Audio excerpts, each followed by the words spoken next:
இந்தியாவினுடைய தேர்தல் ஆணையத்தின் மீதும் பாஜக அரசின் மீதும் மிகப்பெரிய ஹைட்ரஜன் குண்டை சொன்னபடியே எடுத்து போட்டிருக்கிறார் இந்தியாவினுடைய எதிர்க்கட்சி தலைவர் ராகுல் காந்தி அவர்கள். அவர் வீசியிருக்கக்கூடிய குண்டு எந்த அளவுக்கு திட்டமிட்டு வாக்காளர்களை நீக்கி பாஜகவை ஜெயிக்க வைத்திருக்கிறார்கள். 4 மாநில தேர்தல்களில் இதை செய்திருக்கிறார்கள். பெரிய அளவுக்கு என கடுமையான குற்றச்சாட்டுகளை ஆவணப்பூர்வமாக சம்பந்தப்பட்டவர்களை மேடையேற்றி நிரூபணம் செய்திருக்கிறார் ராகுல் காந்தி அவர்கள். என்ன நடந்தது? ராகுல் காந்தியினுடைய பரபரப்பான பிரஸ் மீட், அவர் கொடுத்திருக்கக்கூடிய ஆதாரங்கள், தேர்தல் ஆணையர், தலைமை தேர்தல் ஆணையர் அமித்ஷாவினுடைய முன்னாள் அதிகாரியாக வேலை செய்த ஞானேஷ்குமார் அவர்கள் இதற்கு பதில் சொல்ல வேண்டும். இந்திய மக்களிடம் இதை நான் விடுகிறேன். ராகுல் காந்தி வருவான் போவான், இந்திய ஜனநாயகத்தை நீங்கள் காப்பாற்றுவதற்கு நீங்கள் தான் முன்வர வேண்டும், கேள்வி கேளுங்கள் என்கிற விஷயங்களை வைத்திருக்கிறார். என்ன நடந்தது பிரஸ் மீட்ல?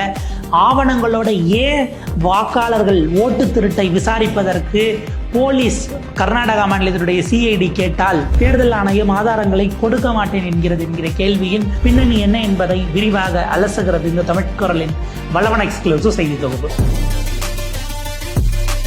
இந்தியாவினுடைய மக்களவை எதிர்க்கட்சி தலைவர் திரு ராகுல் காந்தி அவர்கள் இன்றைக்கு காலை ஒரு பிரஸ் மீட் வைத்திருக்கிறார். நம்ம எல்லாரும் அதை தான் பார்த்துட்டு இருக்கிறோம். அது தொடர்பான செய்திகள், அடுத்தடுத்து வரக்கூடிய ஆவணங்கள் அப்படின்னு பார்த்துக்கிட்டு இருக்கிறோம். ராகுல் காந்தி ஏற்கனவே ஓட்டு திருட்டு அப்படின்னு ஓட்சோரி என்று ஒரு தொகுதியை, மகாதேவ்புரா என்கிற ஒரு எம்பி தொகுதியை எடுத்துக்கொண்டு அவர் அதில் பேசினார். ஒரு எம்பி தொகுதிக்குள்ளே இருக்க ஒரு சட்டமன்ற தொகுதி மகாதேவ்புரா எடுத்துக்கிட்டு ஏற்கனவே பேசினார். அடுத்து நான் ஹைட்ரஜன் குண்டு அப்படின்னாரு. அதில் வாக்காளர்களை போலி வாக்காளர்களாக சேர்த்து எப்படி வெற்றி பெற முயற்சித்தார்கள் என்பது அது ஒன்று. எப்படி இருக்கிற வாக்காளர்களை நீக்கி, அது வந்து பார்த்தீங்கன்னா பிற்படுத்தப்பட்ட மக்களாக இருக்கலாம், தலித்துகளாக இருக்கலாம், மைனாரிட்டிஸாக இருக்கலாம், விமன் ஓட்டர்களாக இருக்கலாம், இப்படி காங்கிரஸ் வாக்குகளை குறிவைத்து நீக்கி இருக்கிறார்கள்ங்கிறத ஆலந்த் அப்படிங்கிற ஒரு தொகுதி, இந்த தொகுதியை எடுத்துக்கொண்டு, அதே போல் மகாராஷ்டிராவில் மற்றும் ஒரு தொகுதி, இந்த 2 தொகுதிகளையும் எடுத்துக்கொண்டு ராகுல் காந்தி இன்றைக்கு அடுக்கி இருக்கிறார் அப்படின்னு பார்க்கணும். இப்போ அந்த 2 தொகுதிகள், முதல் ஆலந்திலிருந்து நம்ம தொடங்கலாம். ஆலந்த் என்கிற தொகுதி, இது கர்நாடகாவில் இருக்கக்கூடிய ஒரு சட்டமன்ற தொகுதி.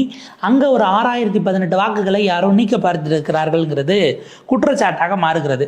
இந்த நீக்க பார்க்கறது எப்படி கண்டுபிடிக்கிறாங்கன்னா, அங்கே வந்து தேர்தல் அதிகாரியாக பணியாற்றக்கூடிய ஒரு பெண், அந்த பகுதியை சேர்ந்தவர், அவங்களுடைய சொந்தக்காரர் அந்த ஊரில் இருக்கிறார். அவருடைய ஓட்டு, அவங்க மாமாவினுடைய ஓட்டு நீக்கப்பட்டு இருக்கிறது. அப்படின்னும் போது தான் யார் நீக்கி இருக்கான்னு பார்த்தா அவர் ஓட்டு போட வராரு. ஓட்டு போட வந்துட்டு என் ஓட்டை காணாமாங்கிறாரு. யார் ஓட்டு நீக்கிறதுக்கான முயற்சிகளில் ஈடுபட்டிருக்கான்னு பார்க்கும்போது தான் இந்த 6018 வாக்குகள் டெலீட் செய்யப்படுவது, அந்த விஷயங்களை அவங்க கண்டுபிடிக்கிறாங்க. இதுக்கு பிறகு ட்ராக் பண்ணிட்டு போனால் ஒட்டுமொத்தமாக கால் சென்டர்களை போல அமைத்து அங்கே இருந்து நீங்கள் பாட்ஸை வச்சுருக்கலாம், இல்லை வேலைக்கு ஆள் எடுத்து வச்சுருந்துருக்கலாம்.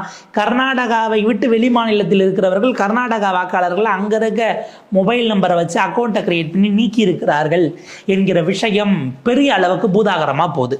இதற்கு பிறகு ஃபாலோ பண்ணிட்டு போனால் இதை ஒரு திட்டமிட்ட வார் ரூம் போலவே செயல்பட்டு ஓட்சோரிக்கான வார் ரூம், கம்ப்யூட்டர்ஸோ மொபைல்ஸோ அதே போல் வந்து பார்த்திங்க அப்படின்னா டேப்ஸோ இதெல்லாம் கொண்டு வந்து நிர்மாணித்து ஒரே நேரத்தில் வரிசையாக வந்து பார்த்திங்க அப்படின்னா அங்கே ஆட்களை நியமித்து பெயர்களை உள்ள சேர்த்து டெலீட் பண்ணுற வேலையை செய்திருக்கிறார்கள்ங்கிறது அவர் வைக்கக்கூடிய குற்றச்சாட்டாக இருக்கிறது.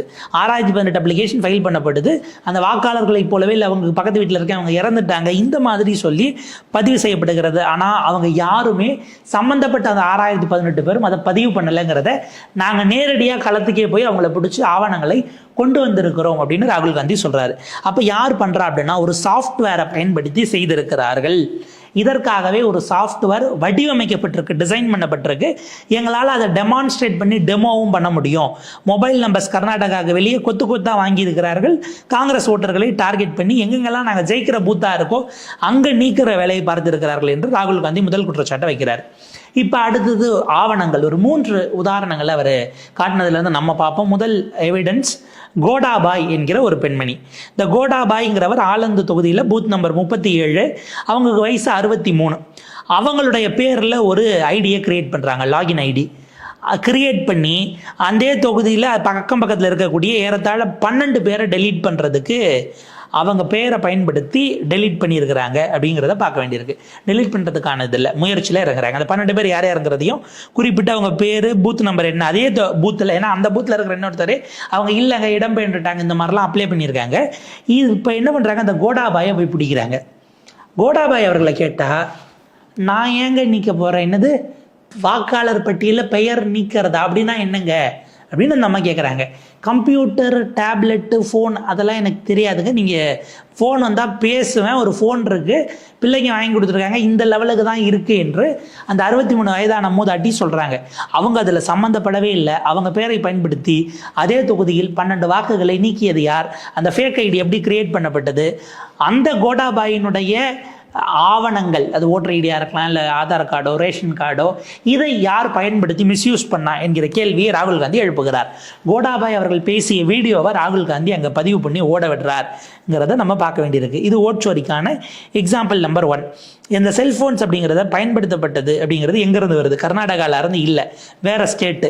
யாருடைய நம்பர் அது? 1. 2வது, எப்படி இவர்கள் இந்த பெண்மணியினுடைய பெயரில் வச்சு ஒரு தனி ஆள் இதை பண்ண முடியாது? ஆப்ரேஷன் ஒரு கும்பலாக இருந்தால் யார் அந்த கும்பல் அப்படிங்கிற கேள்வி வரும். எங்கேருந்து அவங்க ஆப்ரேட் பண்ணுறாங்க? ஓடிபி அப்படிங்கிறத யார் ஜென்ரேட் பண்ணி கொடுத்து வாங்கி கனெக்ட் பண்ணா? அப்போ சம்மந்தப்பட்டவர்களுடைய ஃபோன் ஹேக் பண்ணப்பட்டிருக்கா? இப்படியான கேள்விகளை எல்லாம் ராகுல் காந்தி எழுப்புகிறார். அடுத்தது எவிடன்ஸ் நம்பர் 2. சூரியகாந்த் என்பவருடைய ஐடென்டிட்டியை எடுத்துக்கிட்டு 12 வாக்காளர்களை 14 நிமிடத்தில் நீக்கி இருக்கிறார்கள் அப்படிங்கிறத பார்க்க வேண்டியிருக்கு. சூரியகாந்தை கேட்டால், நான் ஏங்க அதெல்லாம் பண்ண போகிறேன்? ஏன் தொகுதியில் இருக்கிறவங்க வாக்கை நீக்கிறதுக்கு நான் யாருன்னா சாதாரண ஆள் என் வேலையை பார்த்துக்கிட்டு இருக்கேன் அப்படின்னா என்னன்னே எனக்கு நிச்சயமாக தெரியாதுன்னு சூரியகாந்த் சொல்லுகிறார். நீக்கப்பட்டவர்கள் அந்த 14 பேரையும் மேடையில் ஏற்றி இருக்கிறார் ராகுல் காந்தி. அவங்கள கேட்டால் நாங்கள் அதே ஊரில் தான் இருக்கோம், ஊரை விட்டு போனால் வேற ஊரில் செட்டில் ஆகிறோம், அங்கேயே வாங்குறோம்னா நாங்கள் அப்ளை பண்ணிக்க போகிறோம், நாங்கள் அங்கே தான் இருக்கோம், இங்கே வேலை அங்கே தான் போயிட்டுருக்கு, அன்றாட பிழைப்பு அங்கே தான் இருக்கிறது, நீக்கப்பட்டதனால் எங்கள் வாக்குகளை நாங்கள் போட முடியவில்லை அப்படின்னு சொல்லப்படுகிறவர்களையும் அவர் மேலே ஏற்றுகிறார். சூரியகாந்துக்கு அது என்னன்னே தெரியலங்கிறது 2வது எவிடன்ஸாக ராகுல் காந்தி ப்ரொடியூஸ் பண்ணுறாரு. அப்போ அவருடைய இதை பயன்படுத்தி மிஸ்யூஸ் பண்ணது யாரு என்கிற கேள்வி வருகிறது. அடுத்தது 3வது, இதில் பாருங்கள், நீங்கள் உங்களுடைய டீட்டெயில்ஸு, பெயர், முகவரி, நீங்கள் நல்ல காலத்துலேயே கவர்மெண்ட் வெப்சைட் ஓப்பன் ஆகாது. 2 நாளைக்கு முன்னாடி தான் நம்ம பார்த்தோம். ஐடிஆர், இன்கம் டேக்ஸ் ரிட்டர்ன்ஸினுடைய அந்த கடைசி நாள் 15ஆம் தேதி அவ்வளவு மோசமாக இருந்தது வெப்சைட்டு. அதுக்கப்புறம் ஒரு நாள் எக்ஸ்டெண்ட் பண்ணாங்க. அன்னைக்கும் ஒன்றும் ரொம்ப சிறப்பாலாம் இயங்கிடலை. நீங்கள் கவர்மெண்ட் வெப்சைட்ஸு நல்ல காலத்துலேயே சரியாக வேலை செய்யாதே. ஆனால் இந்த மாதிரி நேரத்தில் எப்படி வேகமாக இருக்குது அப்படிங்கிறது இருக்குது. நீங்கள் அவ்வளோ டீட்டெயில்ஸ் ஃபில் பண்ணணும். உங்களுடைய பாக முகவரி என்ன வார்டு, ஊர், பின்கோடு, உங்களுடைய பெயர், முகவரி, அதில் இருக்கக்கூடிய அந்த எபிக் நம்பர்னு சொல்லுவாங்க ஓட்டர் ஐடியில், இதை பதிவு பண்ணணும். வேறு எங்கேயும் மொபிலைஸ் ஆகிறீங்களா, என்ன காரணம், இதெல்லாம் நீங்கள் இன் ஜென்ரல் உட்காந்து டைப் பண்ணி லோட் ஆகும். அடுத்தடுத்து சில ப்ரூஃப்ஸ் எதுவும் கேட்கும். இப்படி ப்ராசஸ் இருக்கும். இதை ஃபில் பண்ணுறதுக்கு சராசரியாக நீங்கள் ஒரு கால் சென்டருக்கோ அல்லது கம்ப்யூட்டர் சென்டருக்கோ போகிறீங்க அப்படின்னா மினிமம் அது டைம் வந்து நாமினல்னு எடுத்தால் மினிமம் 5லேருந்து 15 நிமிஷம் வரைக்கும் கூட ஆகலாம். சர்வரோட ஸ்பீடை பொறுத்தெல்லாம் நடக்கும். 12 பேரோட எவிடன்ஸஸை 14 நிமிடத்தில் அடுத்தடுத்து டெலீட் பண்ணி நீக்கிறதுக்கு ஃபைல் பண்ணியிருக்கிறார்கள், டெலீட் செய்திருக்கிறார்கள். இந்த சூரியகாந்த்ங்கிற ஐடியா பயன்படுத்திங்கிறத வச்சு தான் ராகுல் காந்தி இது மனுஷன் பண்ணலை, சாஃப்ட்வேரை மனுஷன் இயக்கிறான், சாஃப்ட்வேர் வேலை செய்துங்கிற ஒரு குற்றச்சாட்டை அந்த இடத்துல வைக்கிறாரு.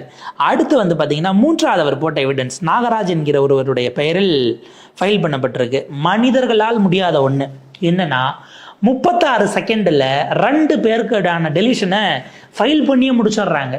நீங்கள் பார்த்து தட்டி எவ்வளவு ஸ்பீடாக வேணா இருக்கட்டும், நீங்கள் ஷார்ட் ஹேண்டு எதை வேணாலும் கற்றுக்குங்க. விடிய காத்தால் 4 மணிக்கு எந்திரிச்சு அவருக்கு ஓட்டர் ஐடியை டெலீட் பண்ணணும்னு தோணியிருக்கு இந்த நாகராஜுக்கு. என்ன பாருங்க, காலையில் எந்திரிக்கிறாரு 19/12/2022 டிசம்பர் மாதம் 19/2022 விடிய காலையில் 4 மணி 7 செகண்ட் 4 மணி 7 நிமிஷம் 40 செகண்டுக்கு மொதல் ஃபார்மை சப்மிட் பண்ணுறாரு. கடன்னு டைப் பண்ணி. அடுத்து 4 மணி 8 செகண்ட் 4 மணி 8 நிமிஷம் 16 செகண்டுக்கு 2வது ஃபார்மை ட்ரை பண்ணுறாரு. 36 செகண்டில் 2 ஃபார்மை சப்மிட் பண்ணுறத உலகத்தில் எந்த மனுஷனும் செய்ய முடியாது. ராகுல் காந்தி அங்கே தான் சந்தேகப்படுகிறார். முதல்ல அவருக்கே விடிய காத்தால் 4 மணிக்கு எந்திரிச்சு ஃபைல் பண்ணணும்னு தோணுச்சு 1. 2வது 36 செகண்டில் ஒரு ஆளை பண்ண முடியும் அப்படின்னா இதை நிச்சயமாக செய்ய முடியாது. அப்போ 38 செகண்டில் ஒரு ஆளை 36 செகண்டில் முடிக்க முடியும் என்பதே மனிதர்கள் செய்ததல்ல, இதற்குள் மற்ற வேலைகள் உள்ளே இருக்கிறது என்று ராகுல் காந்தி அந்த ஆவணத்தையும் எடுத்து பொதுவெளியில் வீசுகிறார். அவருடைய மிக முக்கியமான குற்றச்சாட்டு என்பது 4 மாநிலங்கள் நிச்சயமாக இது நடக்குது. கர்நாடகாவில் ஆலந்து தொகுதி அதில் 6018 டெலிஷன் அப்ளிகேஷன்ஸ் வந்திருக்குங்கிறது ஒரு பக்கம். இதில் டார்கெட்டாக காங்கிரசினுடைய தொகுதிகள் குறிவைக்கப்பட்டிருக்கிறது. இங்கு மட்டுமல்ல, கர்நாடகா, மகாராஷ்டிரா, ஹரியானா, உத்தரப்பிரதேஷ் ஆகிய மாநிலங்களில் இது நிகழ்ந்திருக்கிறது என்கிற குற்றச்சாட்டை வைக்கிறார். ஹரியானா, மகாராஷ்டிராவில் அசம்பிளி எலெக்ஷன்ஸும் நடந்தது, அங்கே பாஜக ஜெயித்தது அப்படிங்கிறத பார்க்குறோம். கர்நாடகாவில் பிஜேபி ஆட்சி கவிழ்ந்திருந்தாலும் கூட பெருமளவுக்கு அவங்க தோல்வி அடைஞ்சிருக்கணும். இப்போ ஜெயிச்சதே இந்த மாதிரியான உள்குத்துகளால் ஜெயித்திருக்கிறார்கள் குற்றச்சாட்டு வைக்கிறாங்க. உத்தரப்பிரதேசத்தில் யோகி ஆதித்யநாத், அங்கே அகிலேஷ் இந்தியா கூட்டணி தான் பெருமளவு ஜெயிச்சது. 80 சீட்டில் 43 44 வரைக்கும் இந்தியா கூட்டணியோட டேலி போச்சு. பாதி அவங்க தோத்தாங்க, பாதிக்கு கீழே போனாங்கிறத பார்க்குறோம். ஆனால் இதை விட அதிகமாக இந்தியா கூட்டணி ஜெயிச்சிருக்கணும். அவங்க இந்த மாதிரி டெலீட் பண்ணி தான் பல தொகுதிகளில் எங்களை தோற்கடிச்சிருக்கிறாங்கிறது குற்றச்சாட்டாக இருக்கிறது. இது மொத்தத்திற்கும் இந்தியாவினுடைய தலைமை தேர்தல் ஆணையர் ஞானேஷ்குமார் பதில் சொல்ல வேண்டும் என ராகுல் காந்தி இதை கொண்டு வந்து இது எல்லாத்தையும், ஏன்னா அவர் ஒரே ஒரு கேள்வி கேட்குறாரு, அது ரொம்ப நியாயமான கேள்வியாகவும் இருக்கிறது. யார் டெலீட் பண்ணா அப்படிங்கிறது, எந்த இடத்துல டெலீட் பண்ணப்பட்டது, எந்த கம்ப்யூட்டர், அதனுடைய ஐபி அட்ரஸ் என்ன அப்படின்னு தேர்தல் ஆணையத்துக்கு அதனுடைய தரவுகள் இருக்கிறது. ஏன்னா டெலீட் பண்ணுறதை நீங்கள் சிஸ்டம் மூலயமா தான் அப்ளை பண்ணுறாங்க, உங்கள்கிட்ட ஐபி அட்ரஸ் இருக்கும். ஏன் தேர்தல் ஆணையம் அந்த ஐபி அட்ரஸை எங்களுக்கு கொடுக்கக்கூடாது, எதனால் அதை வெளியிட மறுக்கிறது என்கிற கேள்வி கேட்குறேன். நீங்கள் ஐபி அட்ரஸ் இருந்துச்சுன்னா ஒரே இடத்துல, ஒரே சிஸ்டத்தில், இல்லை ஒரே டேபில் அதில் இருந்து தான் இது அத்தனையும் பதிவு பண்ணுறாங்கன்னு தெரியும். லொக்கேஷன் நீங்கள் அக்சஸ் பண்ணலாம், இல்லை எந்த சிஸ்டம் அப்படிங்கிறத உங்களால் அக்சஸ் பண்ண முடியும். அந்த மாதிரி பல ஃபைல்கள் ஒரே இடத்துல வந்திருக்கு, இல்லை ஒரே சரௌண்டிங்கில் இருக்குது அப்படின்னா யாரோ பல சிஸ்டத்தை இன்ஸ்டால் பண்ணிவிட்டு கால் சென்டர் மாதிரியான அமைப்பு போட்டுட்டு கம்ப்யூட்டர்களில் சாஃப்ட்வேரை லாகின் பண்ணிவிட்டு ஆட்களை விட்டோ இல்லை ஆட்டோமேட்டிக்காக கமெண்ட் கொடுத்தோ செஞ்சுருக்கிறாங்கங்கிறது உடனடியாக அவங்களால கண்டுபிடிக்க முடியும் அப்படிங்கிறத நம்ம பார்க்க வேண்டியிருக்கு. அப்போ ஆவணங்களை வெளியில் கொடுத்தால், இந்த எலக்ட்ரானிக் எவிடன்சஸை தூக்கி வெளியில் போட்டிங்கன்னா மாட்டிப்போம் என்பதற்காக இந்தியாவினுடைய தேர்தல் அதிகாரி, தலைமை தேர்தல் ஆணையர், ஏற்கனவே உள்துறையில் செயலாளராக அமித்ஷா அவர்களிடம் பணியாற்றிய திரு ஞானேஷ்குமார் அவர்கள் இதில் நேரடியாக ஈடுபட்டு பாஜகவுக்கு துணை போயிருக்கிறார் என்கிற குற்றச்சாட்டை இந்தியாவினுடைய நாடாளுமன்ற மக்களவை எதிர்க்கட்சி தலைவர் ராகுல் காந்தி தூக்கி போட்டிருக்கிறார். அவர் தேர்தல் ஆணையத்துக்கு ஏறத்தாழ ஒரு வாரம் கெடு கொடுத்திருக்கிறார்.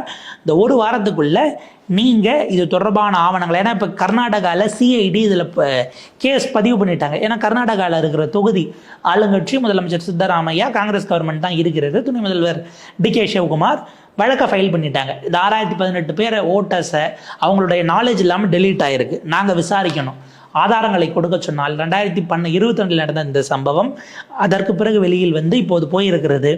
இப்போ வரைக்கும் எவிடன்ஸை கொடுக்கல, ஏன் எவிடன்ஸை கொடுக்கல என்கிற கேள்வியை ராகுல் காந்தி எழுப்புகிறார். தேர்தல் ஆணையம் ஒரு வாரத்திற்குள் இதற்கான ஆவணங்களை கொடுக்க வேண்டும்.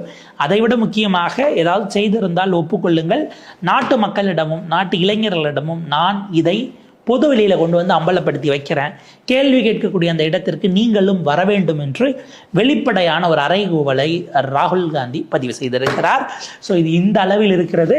ஆரம்பிப்பாங்க தேர்தல் ஆணையம் உடனே கையெழுத்து போட்டு பத்திரத்தில் எனக்கு கூட என்ன கையெழுத்து, நான் கொடுத்தது தப்பாக இருந்தால் என்னை தண்டிக்கலான்னு எனக்கு போட்டு கொடு அப்படின்னு அடுத்து திரும்ப கிளம்பி வருவாங்க. அது ஒரு பக்கம் ஓடும். பிஜேபி இப்போ பாஞ்சிக்கிட்டு வந்து என்னென்ன சொல்கிறாங்கன்னு பாருங்கள். இதே போல் மகாராஷ்டிராவில் ஒரு தொகுதி, அந்த மகாராஷ்டிரா தொகுதியில் பிஜேபி ஜெயிச்சிருக்கு. இங்கே இந்த 6000 பேரை நீக்கிய பிறகும் கூட காங்கிரஸ் தான் 23 ஜெயிச்சிருக்கப்பா. அவங்க என்ன கிளைம் பண்ணுறாங்க, 9000 வாக்கு வித்தியாசத்தில் ஜெயிச்சோம், நாங்கள் அதை விட கூடுதலாக ஜெயிச்சிருப்போம், மார்ஜின் கூட போயிருக்கோம், அவங்க இன்னும் இதே போல் நிறைய கம்மியாக தான் இருக்கும்னு நினச்சி இவ்வளோ தான் டெலீட் பண்ணியிருக்கிறாங்கிறது காங்கிரஸினுடைய தரப்பாக இருக்கிறது. ஸோ இது மிகப்பெரிய அதிர்வலைகளை எழுப்பியிருக்கிறது. அடுத்தடுத்த கட்டத்துக்கு எப்படி போகிறது, தேர்தல் ஆணையம் என்ன செய்கிறது, வாக்காளர்களை சேர்த்து ஜெயிக்க முடியும், நீக்கியும் சேர்க்க முடியும், தேவையான இடத்துல சேர்த்து தேவையில்லாத இடத்துல நீக்கி யார் வாக்க தூக்கணுமோ தூக்கி பெர்மிட்டேஷன் காம்பினேஷன்லையும் ஜெயிக்க முடியும் என்பதாக ஓட்டர் லிஸ்ட் மேனிப்புலேஷனில் ஒரு பெரிய வேலையை செய்திருக்கிறார்கள் என்கிறது தான் இன்றைக்கு பட்டவர்த்தனமாக அம்பலப்பட்டு போயிருக்கிறது. இது ஃபர்தராக எப்படி போகுது, ரியாக்ஷன்ஸ் எப்படி வருதுங்கிறத பொறுத்து மற்றும் ஒரு காணொலியில் விரிவாக சந்திக்கலாம்.